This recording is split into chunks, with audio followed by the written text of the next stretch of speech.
नुकसान को हमें झेलना होगा और वो झेलना हमें सर फिर बड़ा ही रुलाएगा क्योंकि हमने प्रॉफिट में अपने शेयरों को नहीं लिया।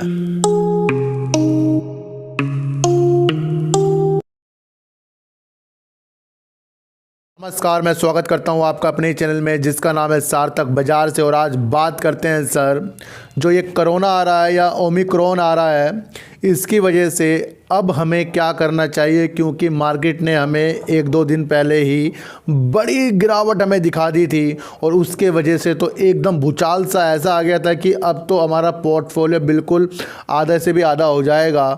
2-4 दिन में, लेकिन वैसा नहीं हुआ। ये एक अंदेशा होता है सर कि जब ओमिक्रॉन का सिलसिला भारत में बढ़ता जा रहा है और कोरोना का भी सिलसिला भारत में बढ़ता जा रहा है, तो ये उसकी एक झलक है कि मार्केट कभी भी गिर सकती है। तो जहाँ यहाँ पर लोग अब ज़्यादा खुशी के माहौल में आ गए हैं कि 2 दिन से मार्केट बिल्कुल स्थिरता में चल रही है,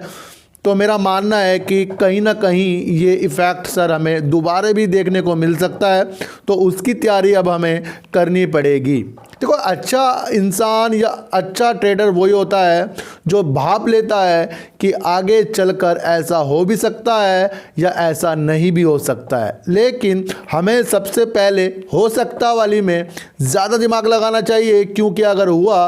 तो हमारा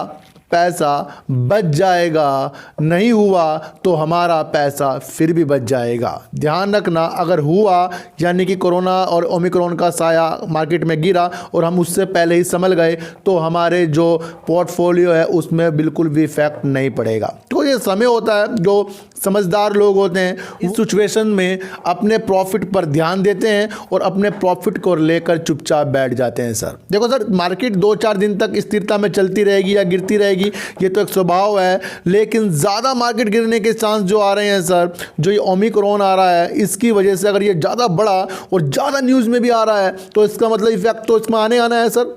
और उसकी वजह से अगर हमारे शेयरों में इफेक्ट पड़ा तो फिर हमें नुकसान को हमें झेलना होगा और वो झेलना हमें सर फिर बड़ा ही रुलाएगा क्योंकि हमने प्रॉफिट में अपने शेयरों को नहीं लिया। अब करना क्या है सर, क्योंकि जैसे जैसे कोरोना का स्थिति बढ़ती रहेगी, तो ये जनवरी फरवरी में जैसे जैसे ये ऊपर की तरफ चलता रहेगा, वैसे वैसे मार्केट हमारी डाउन की तरफ जाती रहेगी। तो उससे पहले ही अपने पैसे को रिजर्व रखें, और जब गिरावट होती है सर, उसमें ख़रीदारी करने के अच्छे मौके होते हैं, उसको भी आपको जानना ही जानना होगा। अगर आपने ये चीज़ जान ली कि गिरावट में मुझे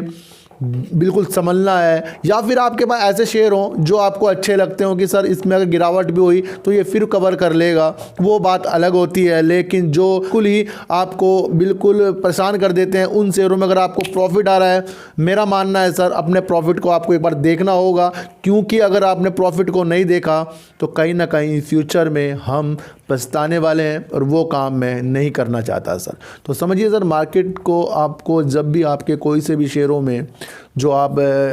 कुछ दिनों बाद बेचने वाले थे, उसमें अगर आपको प्रॉफिट आ रहा है तो अपने प्रॉफिट की तरफ आपको देखना पड़ेगा। फिर उसके बाद ख़रीदारी नहीं करनी है सर। आपको ध्यान रहे कि अगर मार्केट तेज़ी में भी आ गई ना, तो आपको ख़रीदारी बिल्कुल बंद करनी पड़ेगी, क्योंकि समीकरण चेंज होते हुए पता नहीं लगेगा। और जब हमारा पैसा किसी शेयरों में लग जाता है, उसके बाद हमें पता लगता है, रियलाइज़ होता है कि भाई अगर मैं रुक जाता तो ये मार्केट और नीचे आने वाली थी, तब मैं इसके अंदर ख़रीदारी करता। तो समझिए सर, अभी सारा मार्केट जो दे रही है उसमें सारे को आपको समझना चाहिए। यही समझकर आपको आगे काम करना ही करना होगा। अगर आपने ये नहीं करा तो आप कहीं ना कहीं फ्यूचर में पछताने वाले हैं। तो सर, चींटी को आटा दीजिए, गाय को रोटी दीजिए, और अपने बच्चों को ज़्यादा से ज़्यादा प्यार कीजिए, क्योंकि बच्चे ही आपकी मासूमियत से किस्मत पलटेंगे। तो फिर मिलेंगे आपसे एक नई वीडियो के साथ, जब तक के लिए